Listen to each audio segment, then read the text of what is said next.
Hi crafty friends, this is April with Penny Lane Crafts and Designs, and I have another cute cutting board craft using scrapbook paper that I got at Hobby Lobby. And I'm not sure about the orange and white polka dot, but the pumpkin paper there did come from Hobby Lobby. The cutting board itself I got at Walmart. And I'm going to put a mini Happy Fall little cutout at the bottom, and I got those at Hobby Lobby in their fall section with 40% off. So the first thing I did was just measure the length of the scrapbook paper. I'm going to use both on this cutting board, and I had to get the orange polka dot wide enough so that that Happy Fall sign fit on that. So I'm going to take my Waverly Antique Wax, and I'm just going to wax the handle, and I do wax the whole back, side, and sides, and wiped it off with a baby wipe. And then I just took my Gator sander and I sanded all the way around. I cut out a lot of that. Now I'm going to take my matte Mod Podge, give that a good layer, dry it up, and then I'm just going to use the parchment paper iron-on method to adhere my scrapbook paper. And if you use scrapbook paper, you don't need to paint white when you do decoupage with the napkin, because obviously the scrapbook paper does not show through. So I trimmed it up and then took my Gator sander and sanded off the edges. And now I'm going to take my Chalktique Dark Wax by Howard, and I just started using this and I really like it. Was recommended, and I just distressed all the way around. As I always say, this step is definitely optional. So I just went around the edges. Whatever was left on my blending brush, I just went on the top.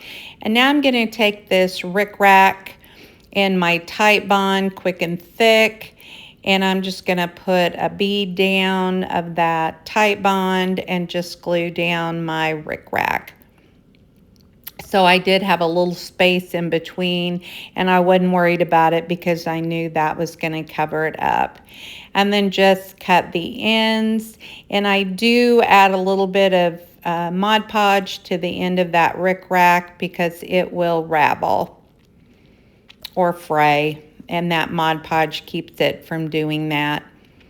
And now I'm going to take this Happy Fall, again, my Waverly Antique Wax, and I'm going to give that a good coat and wipe it back with a baby wipe and give it a good dry. Take my Titebond Quick and Thick, and I'm going to put that Happy Fall right there in the corner. So far, so cute. And now I'm just going to take some fall material that I have, and I'm going to make a material bow, rag bow. And again, this is with my mini Bodabra. I get a lot of followers asking me about that.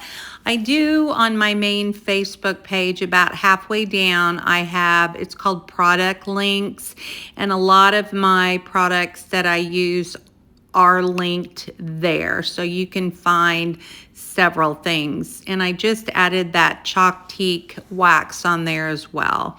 So the Bodabbers are on there, and there's two sizes, and I usually always use the mini.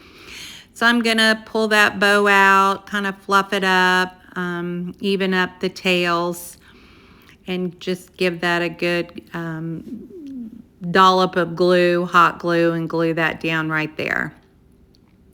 So I'm still fluffing and still cutting off. I do mess with my bows quite a bit. And now I'm going to take some different greeneries that I have, and I love this wreath. I found this wreath out thrifting, and I knew that I could just cut pieces off and it would last for a long time. And then again, you've seen me use that greenery there. I get that at Hobby Lobby, and it comes in several different colors, and I just love this green, this darker green here for the fall and also for Christmas crafts. It looks great in those as well. So if you're out at Hobby Lobby, and always good to pick up florals when they're 40% off. And that comes in, I think I just said it, but I'll say it again, comes in several colors: yellow, orange, there's a blue, there's a white. And I love that greenery. And if you don't have any faux Annie, or not faux Annie, sweet Annie, sorry about that, this is always a good alternative as well. I think it's same color and kind of gives you the same texture and look. And sometimes that sweet Annie is in stock and sometimes it's hard to find. And I also do have a link for that as well. And I just keep cutting off little pieces and adding until it's full like I like it. And these mini pumpkins I got at Hobby Lobby, and they're heavy. They're little heavy pumpkins, so I know the price, $4.49. They're not styrofoam, and there's several or a couple different sizes and shapes. And there it is, crafty friends. So cute. I just love it. So if you like this, please follow and share Penny Lane.